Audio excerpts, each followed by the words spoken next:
গাদ্দাফিকে হত্যা করার পর 2012 সালে উত্তর লিবিয়ার বেলগাজি শহরে এক আনঅফিসিয়াল বেজে আটকা পড়ে 30 জনের বেশি আমেরিকান সিআইএ এবং এক্স মেরিন সদস্যরা। শত শত লিবিয়ান বিদ্রোহীরা আকস্মিক অ্যাটাক করে বসে তাদের উপর। সেই টিমে উপস্থিত ছিল আমেরিকার 6 জন ভয়ঙ্কর সেনা, যারা প্রায় 13 ঘন্টা লড়েছিল এই লিবিয়ান বিদ্রোহীদের বিরুদ্ধে। কেন তাদের উপর হামলা হলো আর এই 6 জন কি পেরেছিল পুরো টিমকে রক্ষা করতে, এই সব কিছু জানতে হলে আপনাদেরকে দেখতে হবে 2016 সালে মুক্তি পাওয়া সত্য ঘটনা নিয়ে নির্মিত 13 হাওয়ার্স মুভির এক্সপ্লেনেশন। যারা যুদ্ধের বা ফাইটিং মুভি পছন্দ করেন তাদের জন্য এই মুভিটি অন্তত একবার হলেও দেখা উচিত। মুভিটি একদম পুরাই মাস্টারপিস। তাই সবকিছু বুঝতে হলে এবং জানতে হলে ভিডিওটি স্কিপ না করে দেখতে হবে সম্পূর্ণ মুভিটি। তো আর বকবক না করে চলেন শুরু করে দিই আমাদের আজকের এক্সপ্লেনেশন। মুভির শুরুতে আমাদের একটি ব্যাকগ্রাউন্ড ভয়েস এবং কিছু ফুটেজের মাধ্যমে জানানো হয় লিবিয়ার বিক্ষোভকারীরা প্রায় 1 মাস গৃহযুদ্ধের পর ডিক্টেটর গাদ্দাফিকে হত্যা করতে সফল হয়েছে। কিন্তু এরপর থেকেই বিভিন্ন জঙ্গি সংগঠনের মধ্যে ক্ষমতা হাসিলের লড়াই শুরু হয়ে যায়।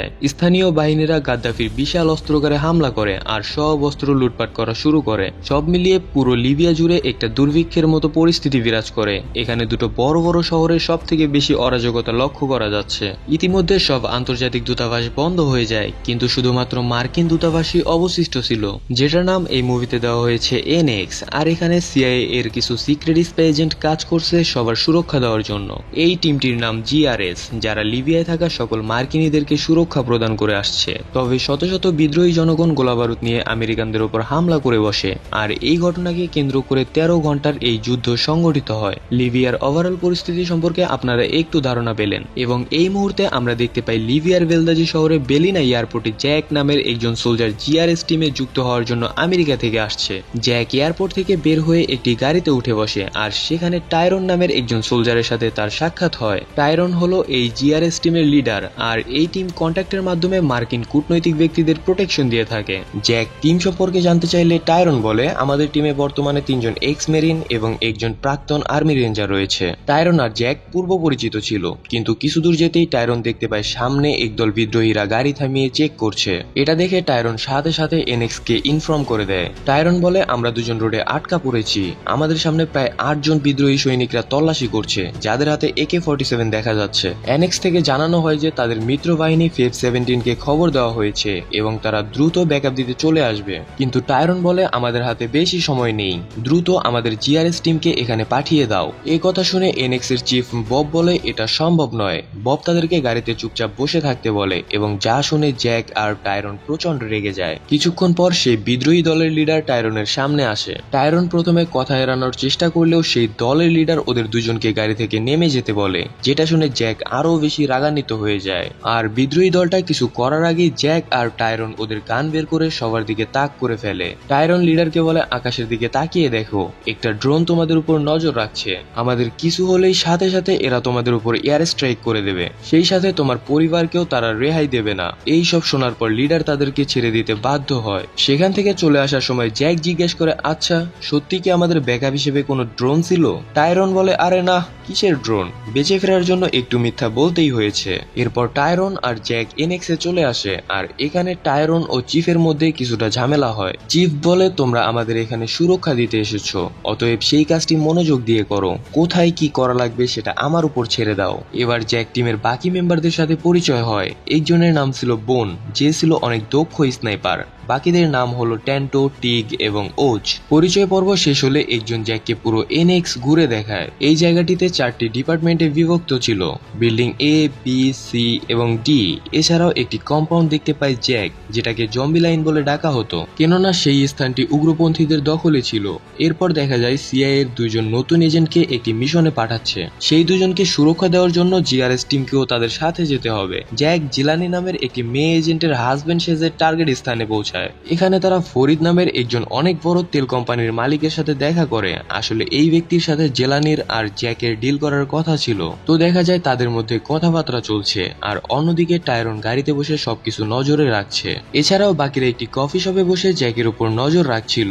হঠাৎ করে টাইরন লক্ষ্য করে কেউ একজন তাদের দিকে বারবার উকি দিচ্ছে। টাইরনের খানিকটা সন্দেহ হয়। সে দ্রুত গাড়ি থেকে নেমে লোকটিকে ধরার চেষ্টা করে, কিন্তু ততক্ষণে ওই লোকটি ভিড়ের মধ্যে হারিয়ে যায়। টাইরন পরিস্থিতি ভালো ভালো হবে না বলে জ্যাককে ইশারায় মিশন অ্যাভয়েড করতে বলে। জ্যাক দ্রুত এজেন্টদেরকে নিয়ে সেখান থেকে চলে আসে আর দৌড় দিয়ে টাইরনের গাড়িতে উঠে পড়ে। ততক্ষণে একটি সবুজ রঙের গাড়িতে করে দুইজন টেররিস্ট টাইরনের গাড়িকে ফলো করতে থাকে। টাইরনও দ্রুত গাড়ি চালানো শুরু করে দেয় আর অনেকক্ষণ এভাবে যাওয়ার পরেও টেররিস্টরা কেন জানি হার মানছিল না। তাই জ্যাক একটি বিশাল বন্দুক হাতে নিয়ে ওদের উপর গুলি বর্ষণ করার জন্য রেডি হতে থাকে, কিন্তু চিফের নির্দেশ কোনো ধরনের ঝামেলা সৃষ্টি করা যাবে না। তাই টাইরন কৌশলে তাদের পিছু করা গাড়িটিকে অ্যাক্সিডেন্ট করিয়ে দেয় এবং কোনো ঝামেলা সৃষ্টি না করে সেখান থেকে বেঁচে ফিরে। এরপর দৃশ্যপট পরিবর্তন হয়ে 5 সপ্তাহ সামনে চলে আসে। এখানে আমরা দেখতে পাই জ্যাক ওর ফ্যামিলির সাথে ভিডিও কলে কথা বলছে। জ্যাক ওদেরকে বলে খুব শীঘ্রই আমি কাজ শেষ করে বাড়ি ফিরে আসব। এরপর দেখা যায় জিআরএস টিমের প্রধান গ্লেন ভিডিও কলে মিটিং করছে। গ্লেন জানায় আগামী সোমবার মার্কিন অ্যাম্বাসেডর ক্রিস লিবিয়া আসবে এখানকার মানুষের সাথে কূটনৈতিক সম্পর্ক স্থাপন করার জন্য। এখানে জিআরএস টিমকেও হায়ার করা হয়েছে অ্যাম্বাসেডরকে প্রোটেকশন দেওয়ার জন্য। তো জিআরএস টিম অ্যাম্বাসেডর আসার আগের দিনই চলে যায় কম্পাউন্ডটিকে চেকিং করার জন্য। টাইরন ও টিম মেম্বাররা সকলে ভেতরে প্রবেশ করে এবং সেখানে স্কট আর ডেভ নামের দুজন বডিগার্ডের সাথে তাদের পরিচয় হয়। এরা দুজনে অ্যাম্বাসেডরের পেছনে পেছনে সারাক্ষণ থাকবে। স্কট নামের এই বডিগার্ডটি টিমকে বলে এখানে ব্লাস্ট রেজিস্ট্যান্ট দরজা ব্যবহার করা হয়েছে এবং যেটা বুলেট প্রুফ। এছাড়াও এখানে একটি সেফ হেভেন রয়েছে যেখানে সুরক্ষিতভাবে অ্যাম্বাসেডর কোনো বিপদ হলে থাকতে পারবে। কথাবার্তা চলাকালীন তারা জিজ্ঞেস করে তোমাদের অস্ত্র হিসেবে কি কি রয়েছে। তখন ডেভ উত্তর দেয় আমাদের কাছে কিছু অ্যাসাল্ট রাইফেল রয়েছে আর ছোট ছোট কিছু গান আছে। এইসব শুনে সবাই অনেক অবাক হয়ে যায় আর বলে এই কম্পাউন্ড মোটেও সুরক্ষিত না, বাইরে যেসব গার্ড দাঁড়ানো তাদের একজনও প্রফেশনাল না। এছাড়াও এই বিল্ডিংটি স্নাইপারদের জন্য একটি মক্ষম স্থান। যদি একসাথে অনেকজন এই কম্পাউন্ডে ঢুকে পড়ে তাহলে এদেরকে বাঁচানোর কোনো পথ থাকবে না। কিন্তু স্কট আর ডেভিডের আসলেই কিছু করার নেই, ওদেরকে যেভাবে অর্ডার দেওয়া হয়েছে সেভাবেই কাজ করতে হবে। টাইরন এবার স্কটকে বলে আমাদের এনএক্স তোমাদের কম্পাউন্ড থেকে মাত্র 1 মাইল দূরে, যদি কখনো প্রয়োজন হয় তাহলে সাথে সাথে আমাদেরকে ইনফর্ম করো। এরপর তারা আবারও এনএক্সে চলে আসে আর পরের দিন সকালবেলা টাইরন ও টিমকে নিয়ে একটি লোকাল সশস্ত্র বাহিনীর কাছ থেকে কিছু অস্ত্র কিনতে চলে যায়। এখানে আমরা আমাল নামের একজন লোককে দেখতে পাই যে কিনা টাইরন এবং সেই লোকাল গ্রুপের মধ্যে ট্রান্সলেটর হিসেবে কাজ করে। সেই ওয়েপন ডিলিং এর জন্য যখন তারা মেইন পয়েন্টে যায় তখন দেখা যায় বোন দূর থেকে লুকিয়ে স্নাইপার রেডি করে বসে আছে। লোকাল গ্রুপটি কোনো ঝামেলা সৃষ্টি করলে সাথে সাথে শুট করে দেওয়া হবে, কিন্তু তারা টাইরনদের কাছ থেকে টাকা নিয়ে কোনো ঝামেলা না করেই অস্ত্র দিয়ে চলে যায়। এরপর আমরা দেখতে পাই অ্যাম্বাসেডর ক্রিস এনএক্স এ পৌঁছে গেছে আর সে এনএক্স এর সকল কর্মীদের উদ্দেশ্যে একটি ভাষণ দেয়। ভাষণ শেষ হলে আমরা দেখতে পাই ক্রিস শহরের মেয়রের সাথে দেখা করতে যাচ্ছে আর তার পেছনে রয়েছে জিআরএস টিম। তবে টাইরন টিমকে বলে দেয় আমরা এখানে ব্যাকআপ হিসেবে যাচ্ছি, অতএব আমরা পেছন দিকে থাকবো। কিছুক্ষণ পরেই তারা সিটি কাউন্সিলরে পৌঁছে যায় এবং ক্রিস গাড়ি থেকে নেমে মেয়রের সাথে সাক্ষাৎ করে। কিন্তু হঠাৎ করেই কোথা থেকে যেন অনেকগুলো সাংবাদিক সেখানে দৌড়ে প্রবেশ করে। বিষয়টি জ্যাকের একদম ভালো লাগে না, কারণ এর মধ্যে যে কেউ একজন আত্মঘাতী বোমারু হতে পারত। মিটিং শেষ হয়ে যাওয়ার পর পুরো টিম অ্যাম্বাসেডরকে কম্পাউন্ডে ড্রপ করে দিয়ে চলে আসে। সকালবেলা ক্রিস গার্ডেনে বসে বসে ডায়েরি লেখার সময় লক্ষ্য করে যে কয়েকজন লোকাল লোক অন্য আরেকটি বিল্ডিং এর ছাদ থেকে স্পেশাল কম্পাউন্ডের ছবি তুলছে। এদিকে জ্যাক তার পরিবারের সাথে কথা বলে জানতে পারে যে সে আবারও মেয়ের বাবা হতে যাচ্ছে। এছাড়াও সবাইকে দেখা যায় সবার নিজেদের পরিবারের সাথে কথা বলছে, কিন্তু বেলা গড়ানোর সাথে সাথেই সেখানে বিক্ষিপ্ত লিবিয়ান সন্ত্রাসীরা কম্পাউন্ডের সামনে জমায়েত হতে শুরু করে। তাদের প্রধান উদ্দেশ্য থাকে অ্যাম্বাসেডরকে শেষ করে দেওয়া। কিছু বুঝে ওঠার আগেই প্রায় 30-40 জন বিদ্রোহী হাতে অস্ত্র নিয়ে গুলি করতে করতে সামনের দিকে এগিয়ে যায়। এরকম আকর্ষক কাহিনী দেখে সেই কম্পাউন্ডে থাকা সকল লোকাল গার্ডরা একদম কুকুরের মতন পালিয়ে যায়। অন্যদিকে ভেতরে থাকা স্কট আর ডেভ বাইরে থেকে গুলির আওয়াজ পেয়ে গেটের সামনে এসে দেখতে পায় যা হবার তা হয়ে গেছে। বিদ্রোহীরা মেইন গেট দিয়ে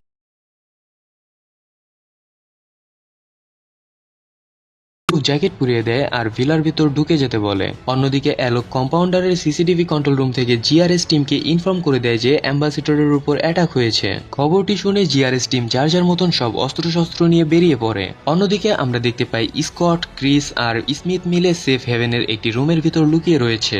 বাইরে থেকে বিদ্রোহীরা প্রথমে দরজাতে গুলি করে সেফ হেভেনের তালা ভাঙার চেষ্টা করে, কিন্তু যেহেতু সেটা বুলেট প্রুফ ছিল তাই তারা দরজাটি ভাঙতে ব্যর্থ হয়। ফলে তারা সেই মুহূর্তে সেখান থেকে চলে যায় আর স্মিথ ইঙ্গিত ধরে নেয় বিদ্রোহীরা তালা ভাঙতে না পেরে হয়তো ফেরত চলে গেছে। এদিকে অ্যাম্বাসেডরের উপর অ্যাটাক হয়েছে সেটা পুরো 400 মাইল দূরের এক ইউএস বেসে খবর পৌঁছে যায়। অপরদিকে আবার এনএক্স এর চিফ ফেব 17 টিমের সাথে যোগাযোগ স্থাপন করার চেষ্টা করতে থাকে। ফেব্রুয়ারি 17 বা ফেব 17 হলো ইসলামিক মিত্রবাহিনী, যারা লিবিয়াতে একযোগে পশ্চিমাদের জন্য কাজ করে চলেছে বিভিন্ন টেররিস্ট গ্রুপকে থামানোর জন্য। টাইরন এই অ্যাম্বাসেডরকে বাঁচানোর জন্য রেস্কিউ মিশনে যেতে চায়, কিন্তু চিফ বলে প্লিজ ওয়েট করো, আমি কথা বলছি মিত্র বাহিনীদের সাথে, তারা বিষয়টি হ্যান্ডেল করবে। অপরদিকে আমরা দেখতে পারি বিদ্রোহীরা আসলে ফেরত যায়নি, তারা গিয়েছিল পেট্রোলের ট্যাঙ্কি নিয়ে আসতে, যাতে করে তারা সেফ হেভেনের ভিতরে আগুন ধরিয়ে দিতে পারে। মুহূর্তেই তারা পেট্রোল ঢেলে সেখানে আগুন ধরিয়ে দেয় এবং আগুনের কালো ধোয়া রুমের ভিতরে প্রবেশ করতে থাকে, যার ফলে অ্যাম্বাসেডর স্মিথ আর স্কট ঠিকমতো নিঃশ্বাস নিতে পারছিল না। অন্যদিকে জিআরএস টিম অপেক্ষা করছিল তাদের চিফের অর্ডার পাওয়ার জন্য। অ্যাম্বাসেডর কম্পাউন্ড থেকে জানানো হয় ভেতরের পরিবেশ একদম বাজে অবস্থায় পৌঁছে গেছে, দ্রুত সাহায্য করতে না আসলে তারা একজনও এখান থেকে বেঁচে ফিরতে পারবে না। এই কথা শুনে টাইরন এবার চিফের অর্ডার অমান্য করে এবং নিজেই সিদ্ধান্ত নেয় যে তারা কম্পাউন্ডকে রক্ষা করার জন্য চলে যাবে। টাইরন তার টিমকে নিয়ে বেরিয়ে পড়ে কম্পাউন্ডটিকে রেস্কিউ করার জন্য। সেই সাথে তারা আমাল নামের লোকটিকেও নিয়ে নেয়, যাতে পথের মধ্যে যদি ফেব 17 এর কোনো সদস্য পায় তাহলে তাদেরকে যেন টিমে যোগ করে নেওয়া যায়। তো কিছু দূর যাওয়ার পর তারা দেখতে পারে কয়েকজন বিদ্রোহী রাস্তা আগলে দাঁড়িয়ে রয়েছে, কিন্তু তারা কি শত্রুপক্ষ না মিত্রপক্ষ সেটা ঠিক বোঝা যাচ্ছিল না। তাই আমালকে পাঠানো হয় তাদের সাথে কথা বলার জন্য।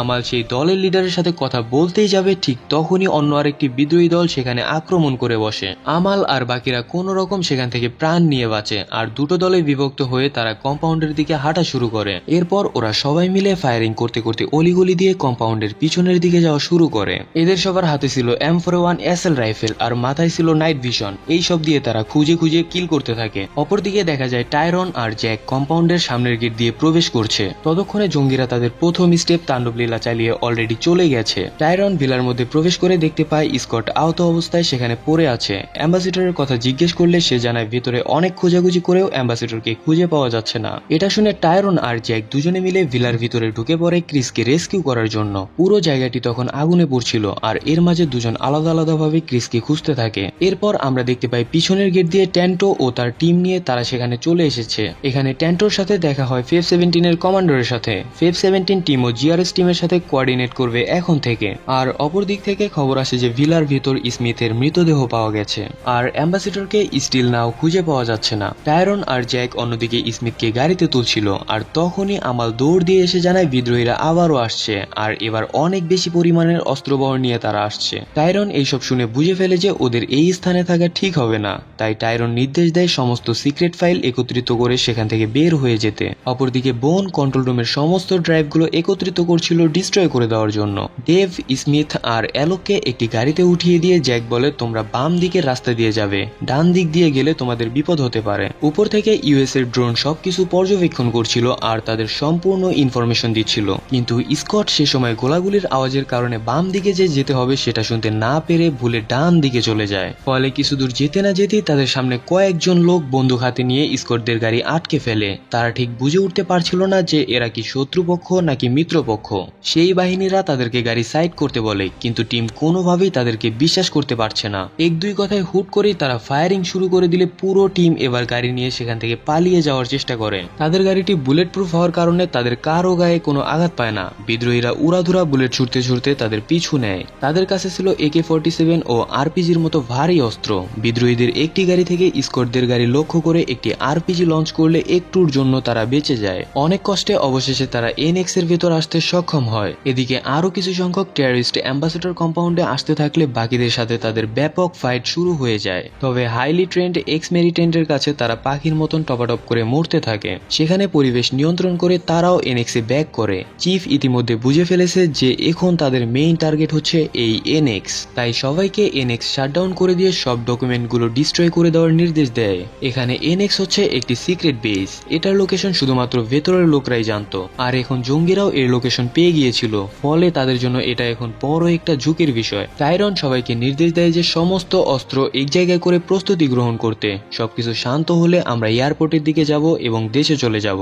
অন্যদিকে দেখা যায় জ্যাক আর বাকি সবাই ম্যাগাজিন আর গোলাবারুদ সংগ্রহ করছে। এরপর টাইরন সবাইকে এনএক্স এর ম্যাপ দেখিয়ে ছোট ছোট দলে বিভক্ত করে দেয়। জ্যাক আর টিক দায়িত্ব পায় বিল্ডিং বি এর, বুম আর ট্যান্টো দায়িত্ব নেয় বিল্ডিং এ, এছাড়া অন্যরা যেমন ডেভ দায়িত্ব পায় বিল্ডিং ডি এর, আর ওজ দেখাশোনা দেখাশোনা করবে জম্বিল্যান্ডে। সেই সাথে বিল্ডিং সি এর দায়িত্বে থাকবে টাইরন নিজে। তো প্ল্যান মোতাবেক যে যার বিল্ডিং এর ছাদের উপর উঠে পড়ে আর M16 হেভি মেশিন গান নিয়ে তারা তাদের পজিশন নেয়। সবাই চারদিক থেকে নজর রাখতে থাকে স্কোপ আর নাইট ভিশন গ্লাসের মাধ্যমে। কিছুক্ষণ পর দেখা যায় অনেকগুলো গাড়ি এনএক্স এর সামনে দিয়ে আসা যাওয়া করছে, কিন্তু অবাক করার বিষয় হলো সেখানে থাকা সকল লিবিয়ান নিরাপত্তা কর্মীরা তা দেখে কম্পাউন্ড ছেড়ে পালিয়ে যাওয়া শুরু করে দেয়। আরো অবাক করার মতো কাহিনী হলো এই লোকটিকে দেখেন, এমন যুদ্ধের মধ্যেও সে দিব্যি ফুটবল খেলা এনজয় করছে। মানে কি আর বলবো।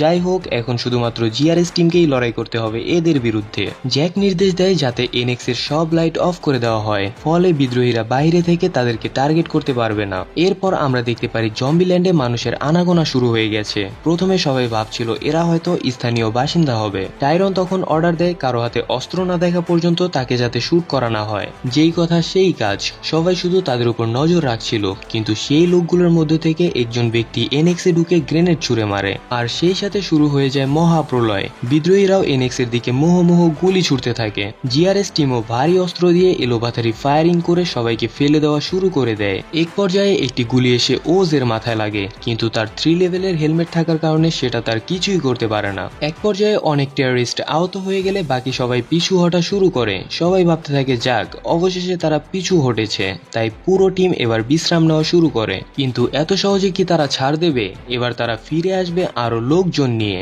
আর অন্যদিকে টাইরনকে চিফের সাথে কথা বলতে দেখা যায়। টাইরন তাকে জিজ্ঞেস করে, আচ্ছা আমরা কি আমেরিকা থেকে কোনো সাহায্য পাবো না? চিফ বলে, এই মুহূর্তে কিছু বলতেই পারছি না, আমাদের কাছে কোনো ধরনের কোনো কনফার্মেশন আসছে না। টাইরন এবার ছাদের উপর চলে আসে, আর কিছুক্ষণ পর জ্যাক লক্ষ্য করে আবারও জম্বিল্যান্ডের মধ্যে আনাগোনা শুরু হয়ে যাচ্ছে।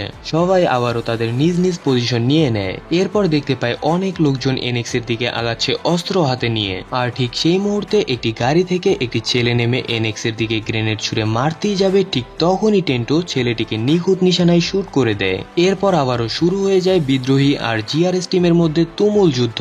সবাই যার যার অবস্থান থেকে তাদের উপর ব্যাপক ফায়ারিং করতে থাকে। বৃষ্টির মতন চারদিক থেকে বুলেট আসছে, আর বোন তার স্নাইপার স্কোপ দিয়ে একটি বাসের মধ্যে অনেক বড় একটি এক্সপ্লোসিভ দেখতে পায়। বোন সবাইকে বলে বাসটিকে লক্ষ্য করে শুট করতে, কারণ এই বোম যদি এনএক্স এ পড়ে তাহলে তাদের কাহিনী এখানেই শেষ। তাই সবাই মিলে বাসটিকে লক্ষ্য করে উড়াধুরা ফায়ারিং করা শুরু করে, এবং মুহূর্তের মধ্যেই সেই বাসটি ব্লাস্ট হয়ে এক বিশাল বিস্ফোরণের সৃষ্টি হয়। উপর থেকে ফায়ারিং এর কারণে আমেরিকানরা সহজেই তাদেরকে কুপঘাত করতে সক্ষম হয়। বিদ্রোহীরা এবারও তাদের বেসামাল অবস্থা দেখে পিছু হটে, কিন্তু টিম জানে তারা আবারও শক্তিশালী হয়ে তাদেরকে অ্যাটাক করবে। অন্যদিকে জিলানিও সব পরিচিত হায়ার অফিসারদেরকে কল করে কন্ট্যাক্ট করার চেষ্টা করতে থাকে। এরপর আমরা দেখতে পাই সোলজাররা আবারও বিশ্রাম নেওয়ার জন্য নিচু হয়ে বসে রয়েছে ছাদের উপর। এখানে দেখা যায় জ্যাক টাইরনের সাথে সে কথা বলছে। জ্যাক বলে, আমার এই যুদ্ধ আর ভালো লাগছে না। বোঝাই যাচ্ছে যে এই স্থানীয় টেররিস্টরা আজ সারা রাত যুদ্ধ চালিয়ে যাবে। টাইরনও তখন তার মনের ভাব প্রকাশ করে বলে, আমারও এই যুদ্ধ আর ভালো লাগছে না। আমরা এমন একটা দেশের জন্য লড়াই করছি যাদের কোনো তোয়াক্কা নেই আমাদের জন্য। এত এত বেস ক্যাম্প, এত এত এয়ার সাপোর্ট, কিন্তু এখনো কেউ আসলো না আমাদেরকে বাঁচানোর জন্য। যাই হোক, এসব কথাবার্তার মধ্যে চিফ ওয়াকিটকিতে বলে, আমরা খবর পেয়েছি বিলার পিছন দিক থেকে অ্যাম্বাসিডরকে কিছু স্থানীয় লিবিয়ানরা আহত অবস্থায় পেয়ে তাকে হসপিটালে নেওয়া হয়েছিল, কিন্তু ডক্টররা তাকে মৃত ঘোষণা করেন। এরপর আমরা দেখতে পাই গ্লেন লিবিয়ার একটি স্থানীয় ফোর্স নিয়ে বেলদাজি শহরে প্রবেশ করছে তাদেরকে সাপোর্ট দেওয়ার জন্য। কিন্তু ঝামেলার বিষয় হচ্ছে তারা এনএক্স এর এক্সাক্ট লোকেশন জানে না। তাই টেন্টো আকাশের দিকে আয়ার লেজার লাইট মারতে থাকে, ফলে গ্লেন নাইট ভিশন দূরবীনের সাহায্যে এনএক্স এর এক্সাক্ট লোকেশন পেয়ে যায়। এরপর গ্লেন ও সেই লোকাল টিম নিয়ে এনএক্স এর ভিতরে প্রবেশ করে। গ্লেন এরপর টাইরনের সাথে দেখা করে আর বলে, এখানে 26 জন সিআইএ এজেন্ট রয়েছে, 5 জন স্টেটের লোক, 6 জন জিআরএস আর আমরা। বিমানে এত মানুষ জায়গা দেওয়া সম্ভব না, তোমরা কি আরো কিছুক্ষণ এদেরকে দমিয়ে রাখতে পারবে? টাইরন এর উত্তরে বলে, দাদ্দাফির লুট করা অধীর অস্ত্রের ভান্ডার নিয়ে তারা আবারও ফেরত আসবে, ওদেরকে আর কতক্ষণই বা আটকে রাখা সম্ভব বলো? এবার দেখা যায় গ্লেন যাদেরকে সঙ্গে করে নিয়ে এসেছিল সেই লিবিয়ান সোলজাররা কোনো একটি ইনফরমেশন শুনে হুট করেই তাদের গাড়ি নিয়ে পালিয়ে যাচ্ছে। তার মানে এবার হতে চলেছে এক ভয়াবহ তাণ্ডব লীলা। এনএক্স এর থেকে একটু দূরে কয়েকজনকে দেখা যায় মর্টার শেল নিক্ষেপ করার জন্য প্রস্তুতি নিতে। এতক্ষণে এই বিদ্রোহীরা বিভিন্ন সোর্স থেকে এনএক্স এর এক্সাক্ট লোকেশন কোঅর্ডিনেট পেয়ে গিয়েছে, আর সেটা দিয়ে তারা টার্গেট করা শুরু করে দেয় মর্টার শেল অ্যাটাক করার জন্য। মুহূর্তের মধ্যেই তাদের ছোড়া একটি মর্টার আশ্রে পড়ে বিল্ডিং বি তে। ভয়াবহ বিস্ফোরণে এনএক্স এবার কেঁপে ওঠে। এছাড়াও নিচ থেকে এই অবস্থার মধ্যেই বাকি বিদ্রোহীরা ফায়ারিং করা শুরু করে দেয়। একদিকে মর্টার আর অন্যদিকে ফায়ারিং, পুরো কাউন্টার অ্যাটাকে এনএক্স এর অবস্থা বেসামাল হয়ে পড়ে। আরো দুটো মর্টার এসে বিল্ডিং এ ও সি তে পড়লে সেখানে থাকা ডেভ এবং ওজ মারাত্মকভাবে জখম হয়ে পড়ে। টাইরন দৌড়ে ওজকে সাহায্য করতে আসতেই যাচ্ছিল, আর ঠিক তখনই তার উপর একটি মর্টার শেল ওজের হাতের সামনে ব্লাস্ট হয়। আর এর পরের দৃশ্যে দেখতে পাই গ্লেনের সামনেও এক বিশাল মর্টার ব্লাস্ট হয়েছে। কিছুক্ষণের মধ্যে পরিবেশ শান্ত হলে সবাই এসে দেখে ওজের একটি হাত পুরো ভেঙে গিয়েছে, আর ওজ দেখতে পায় টাইরন একটি জায়গায় মৃত অবস্থায় পড়ে আছে। অন্যদিকে টিক দেখতে পায় ডেভের পা থেকে অজরে রক্ত বয়ে পড়ছে, আর ভেতরের মাংসপিণ্ড দেখা যাচ্ছে। এই মুহূর্তে তাদের দ্রুত মেডিকেল সাপোর্ট প্রয়োজন। ওজ অনেক বেশি শক্তিশালী ছিল, তাই নিজেই পায়ে হেঁটে মেডিকেল রুমে চলে আসে। এখানে আসার পর জিলানি তাকে প্রাথমিক চিকিৎসা দেওয়া শুরু করে দেয়, আর অন্যদিকে ডেভকে অনেকজন মিলে ল্যাডারে করে নিচে নামিয়ে নিয়ে আসে। এই আকস্মিক হামলায় গ্লেন ও টাইরন সেখানেই প্রাণ হারায়। ইতিমধ্যে পুরো এনএক্স একদম বিধ্বস্ত হয়ে পড়েছে, কেউ জানে না আবার কি হতে যাচ্ছে সামনের দিকে। যে কোনো সময় আবারও বিদ্রোহীরা চলে আসতে পারে অ্যাটাক করার জন্য, তাই ট্যান্টো তাদের উপর পজিশন নিয়ে বসে আছে দেখাশোনা করার জন্য। ট্যান্টো এবার লক্ষ্য করে শত শত লোকজন এনএক্স এর দিকে আসছে বিশাল গাড়ি বহর নিয়ে, সেই সাথে এবার তাদের কাছে রয়েছে অত্যাধুনিক এবং শক্তিশালী অস্ত্র। ট্যান্টো সবাইকে জানিয়ে দেয় আমাদের সব শেষ, এমন বিশাল বহরের সামনে আমরা কয়েক মিনিটও দাঁড়াতে পারবো না। ট্যান্টো তবুও তার পজিশন নিয়ে বসে আছে জীবনের লাস্ট ফাইট ব্যাক করার জন্য। সেই বিশাল গাড়ি বহর এসে থেমে যায় এনএক্স এর সামনের গেটে। দুই গ্রুপের দুজনের দিকেই তারা অস্ত্র তাক করে রয়েছে। ট্যান্টো বুঝতে পারছিল না যে এরা কি শত্রুপক্ষ নাকি মিত্রপক্ষ। একটা সামান্য ভুলের জন্য এখানে ঘটে যেতে পারে মহা বিপদ। তাই ভয়ে ভয়ে ট্যান্টো তার হাত উঁচু করে একটি ইশারা দেখায় ওই বাহিনীকে লক্ষ্য করে, আর ঠিক সেই সময় সবাইকে অবাক করে দিয়ে ওই বাহিনীও তাদেরকে একই ইশারা দেখিয়ে দেয়। তার মানে হলো এরা ফেব 17 এর লিবিয়ান সশস্ত্র মিলিটেন্ট এবং তাদের মিত্র।